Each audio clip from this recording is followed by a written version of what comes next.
Okay, we're gonna do a little recap on the Ninja 400 motor build here. Everything I did, what I did. Okay, first, here's some parts that I did buy. Obviously, a big problem with this Ninja is the factory clutch skipping or slipping really bad. Clutch not lasting long. The stock clutch in the Ninja, there's only 3 springs. So originally,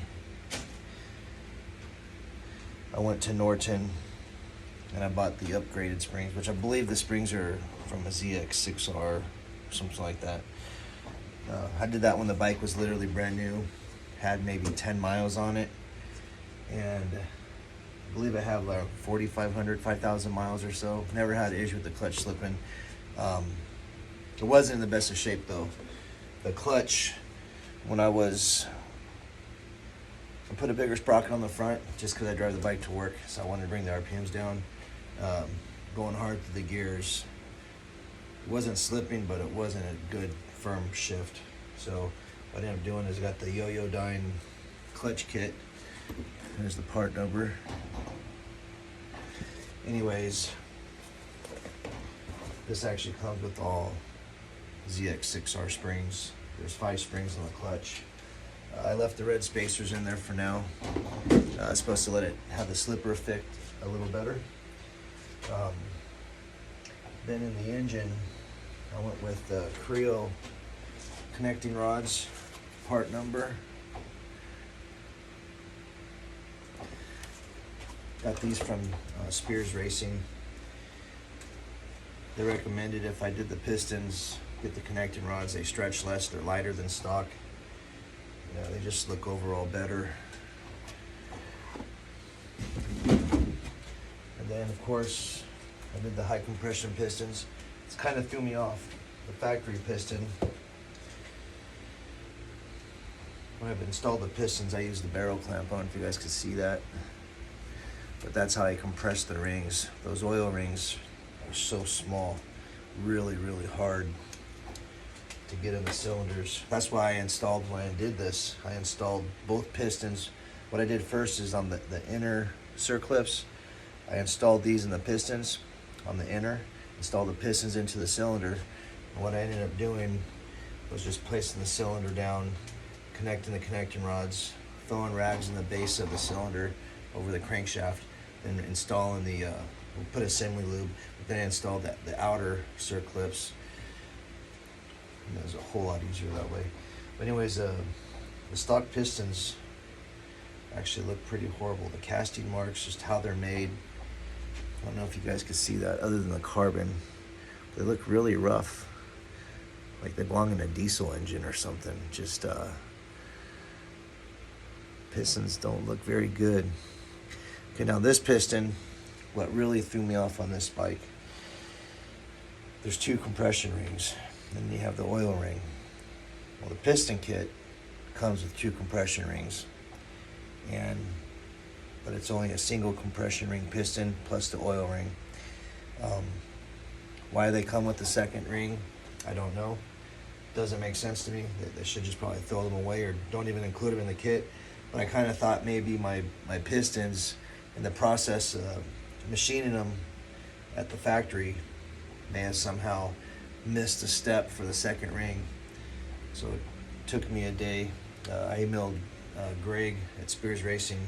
He got back to me right away. I think I even emailed him late at night on a weekend, and he emailed me back the next day, surprisingly.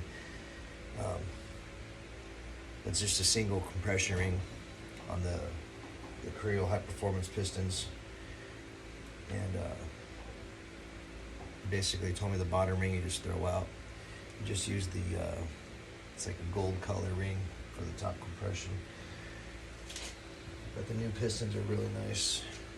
This was the part number on the pistons. You could look it up on their website, what they look like. I tried weighing the pistons and the rods. All I have is a scale for doing my reloading, and of course it was too much weight, so I couldn't do that. When I did all this, tore the engine apart, the connecting rod bearings, the crankshaft, all the bearings basically in the motor, the factory bearings, looked really, really bad for how low of miles were on the engine. All I run is Motul, the full synthetic oil. And when I bought the bike brand new, of course I had the factory engine oil, which I changed out like at 300 miles. And then I ran a gallon of, I think it was 2 oil changes. I used the Kawasaki regular, the engine oil, the 1040. Then after that, all I used was Motul, full synthetic. And literally, no matter what, I would change my oil once a month, whether I needed it or not. I didn't care what the miles were. And the bearings, everything had horrible wear. So what I did is I bought all new bearings from Chaparral, Partzilla, and another company. They're really hard to get. They're national back order on the bearings. I don't know if it's because all the COVID stuff going on. So the bearings, everything was replaced in the motor, all the bearings. I was not going to tear this motor apart and not replace the bearings. I did measure all the factory bearings. They were all within spec, well within spec, but the wear pattern on the bearings looked absolutely bad. Like high spots, shiny spots on the bearings did not look good. So I replaced all those just because. So we had pistons, connecting rods, clutch. Now from Spears Racing, I also bought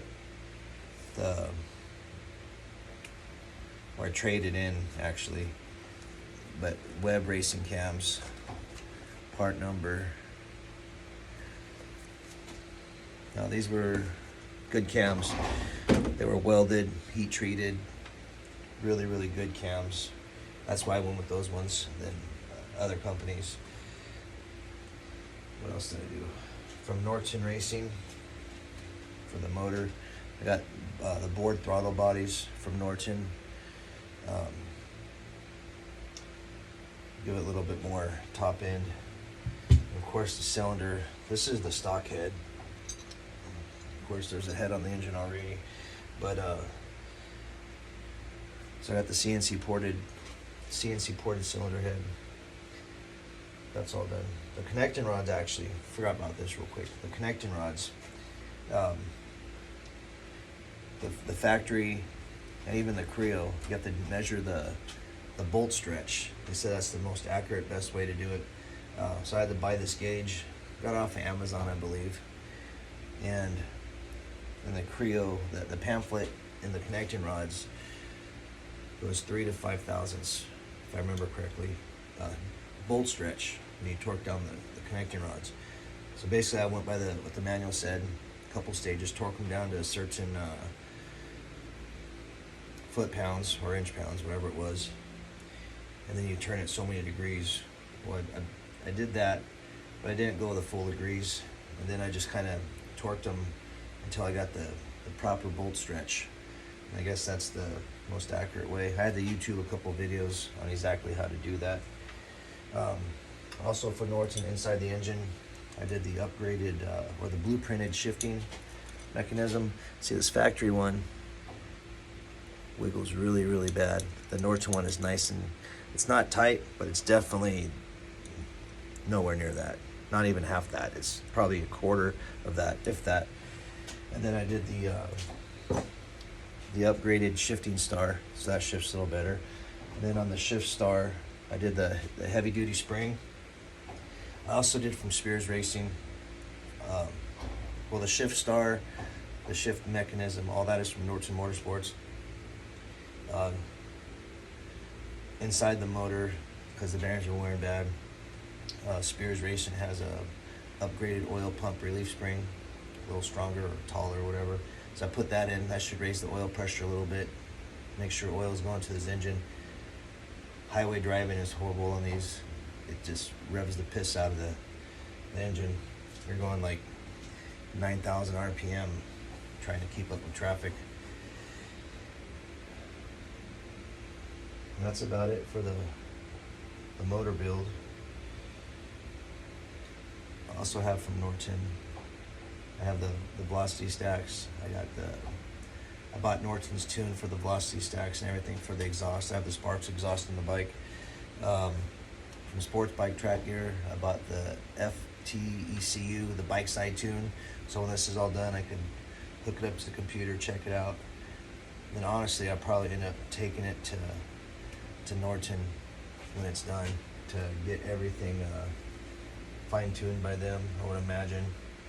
Oh, another thing, when I tore the motor apart, if you guys ever work on your bikes or you take the oil pan off, the pickup for the oil, when I had this apart, I just barely blew some air in there and a ton of silicone came out of the pickup. There's a screen in there blocking that from going in the motor, but I guess whenever they assembled this engine, there was a ton of silicone, like probably a marble ball size. Just a bunch of stringy stuff all clumped together in there. So if you guys do ever take your oil pan off, make sure you check this. That's about it. Torque the clutch down, 5 bolts, 89 inch-pounds. All the other 8mm or 6mm, 8mm head bolts. I believe these are 87 inch-pounds. Let me put this all back together. I gotta install the starter, put the oil filter on just to completely close up the system, put the oil pan on, clutch cover, and then I'll do all that in time lapse. This will be the final build for the motor. I gotta put in the bike, and then do a quick little overview on the bike and everything's done. Alright guys, don't forget to like and subscribe for my videos.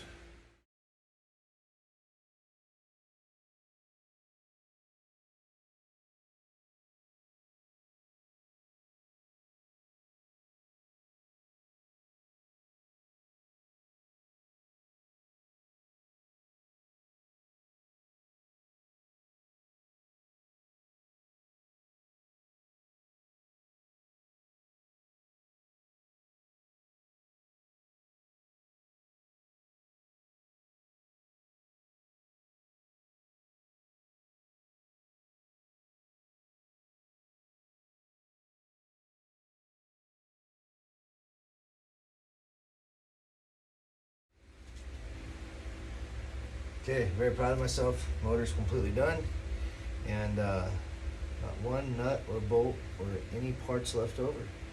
So that's success. Okay, this wraps up my motor build, Ninja 400.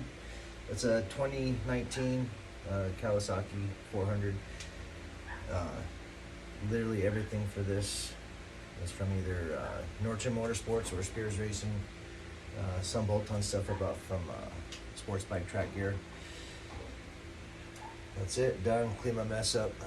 Throw this in the bike later tonight, maybe tomorrow. I bought a steering stabilizer to pull a fork off to put that on. So I'll try to make a video of all that. Clean my mess up, get this out of here. And this is actually going to be my new room for my plasma table. I got a bigger plasma table. I'll have videos of that coming soon. So like and subscribe if you like plasma cutting, machine work, motorcycles in general. Alright guys, take it easy.